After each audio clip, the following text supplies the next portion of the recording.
it's Nero again, here for you, some Call of Duty Black Ops 2, playing some Kill Confirms. I'm on the map Plaza using the Scorpion Evo submachine gun, and I'm playing the full party in this game. And those of you who have played in the full party, you guys can vouch for me. When you have tons of good players on your team, it's almost like you're not facing the other team. You're facing your own team. You're fighting to see who gets the most kills. You're fighting to see who can get the most traffic, who can get the most work out of their score streaks. You're facing your own team, and that's what happens in this gameplay. I do lead the lobby. I do go on a good kill streak, so I think you guys will enjoy the gameplay. But it's not like a spectacular like 80 kill gameplay or nothing like that. But it's a pretty good game. It's a pretty quick game. I think you guys will enjoy it. What we're gonna be talking about for today's video is actually gonna be a little bit more of what we learned at E3. So, early on in the day, we learned a little bit about the Xbox One, and later on in the evening, we learned a little bit more about the PS4. One of the biggest things is the prices of the next generation of consoles. So the Xbox One is going to be $500 in America, and the PS4 is going to be $400 in America. That's good, great, and grand. The Xbox is about $100 more expensive, but that's because of all the extra stuff that's bundled into it. And it's kind of a side note, if you ask me. They should make it so you don't have to buy the Kinect. Make be able to purchase the Xbox One for $400 without the Kinect system, because there's a lot of people that don't even want it. And if they were to do that, they'd probably win back a lot of their fans, but that extra $100 is really going to hurt the Xbox One. But what we're going to be talking about, like the biggest topic of this, is the United Kingdom is getting screwed. Just getting screwed. I think the Europeans as well, but I didn't do the math for the Europeans because my head already hurts from this. I'm not good at math, right? I'm not good at math at all. If you can see my high school transcripts.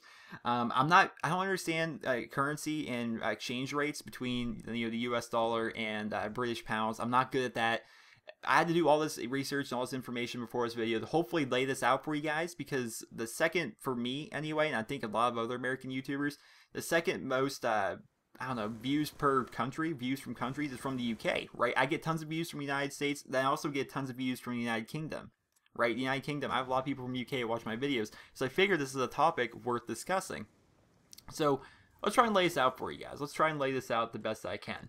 If you were to take the $399 PlayStation 4, right, and you were to convert that money to British pounds, the PS4 should only cost £256, but it doesn't. Sony says it costs $349. That's nearly 100 extra pounds. And the same goes for Microsoft. The Xbox One should cost £320, whereas it actually costs £429, right? And people are under this idea that it's all Microsoft. Microsoft is screwing the UK, but Sony's doing it as well, and they're both doing it. Now in the UK, they have what you call value-added tax, which is another thing I learned today. I actually have all this stuff written down in front of me, so I hopefully don't screw this up. So the UK, they have what's called value-added tax, and if you were to add this VAT to those prices, the PS4, if you were to convert it, just cleanly convert it from US money to British pounds and add the value-added tax, the PS4 should only be £307, and the Xbox One should only be £384. Neither one of these are the actual price, right? Basically, what all this what all this math and all this jumbo is probably confusing you guys, is that in the United Kingdom, the PS4 is £42 more expensive than it should be, and the Xbox One is £45 more expensive than it should be, even with value-added tax included, right? And the taxes, it's different. In the United States, we have what we call sales tax, and that varies from state to state. Apparently, like I said, I'm not an expert in this field, but apparently your value-added tax is the same throughout the entire United Kingdom. But in the United States, we have sales tax, which varies state to state, right? And it's actually it's a lot easier here in the United States. We have a lot easier than the people in the UK have. For example, I live in Pennsylvania. Right? We have a 6% sales tax. So basically 6% of whatever it is I'm buying gets added on to my bill.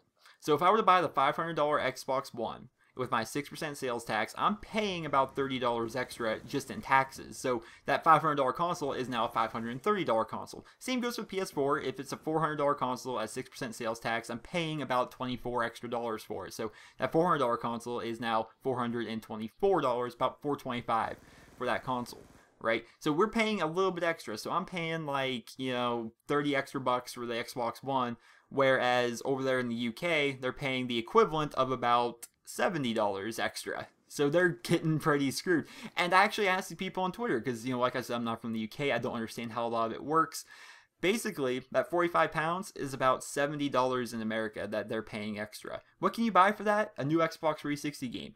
2 Xbox wireless controllers, or PlayStation wireless controllers for that matter, or 3 Blu-ray discs, or basically they're paying 45 extra pounds for no reason, which is the equivalent of paying an extra $70 for no reason. And the reason they're doing this, I guess, would probably, if I had to guess, that's what the market will bear. They're a business just like anyone else. They're not out there to be your friend. They're out there to make money. They're out there to, put out a product and get the most money they can for their product. It's a business, it's just like any other. Both Sony and Microsoft. It's about making as much money as you can while you can. And apparently they've both determined that the United Kingdom is going to pay this much, and neither, apparently, because they're both within 3 pounds of each other, both companies feel this way. And the United Kingdom's getting, pretty much getting screwed in terms of having to pay a lot extra for something that we're getting here in America for a lot less. So I hope you guys all enjoyed the video. I understand, people from the UK probably didn't enjoy the video, but I tried my best to lay it out for you guys. You guys can understand it. At the end of the day, you guys are getting screwed. That sucks, and that's a bad move on both the part of Microsoft and Sony. And let me know your thoughts in the comment section below. I'm gonna do my best to try and get the best E3 videos out I can for you guys of things that interest me. A couple more games have been shown today, but maybe I'm weird. Maybe I'm just not interested in the games right now because none of them are games I've already played. But I don't know, this is one of the things that interests me right here, is the fact that the people from the UK, which makes up a large part of my audience, is getting screwed by Microsoft and Sony. So either way, so hope you guys all enjoyed the video. Hope you guys enjoyed this little presentation. Remember to leave a rating where you guys feel the video deserves. And I hope you guys all have a wonderful day.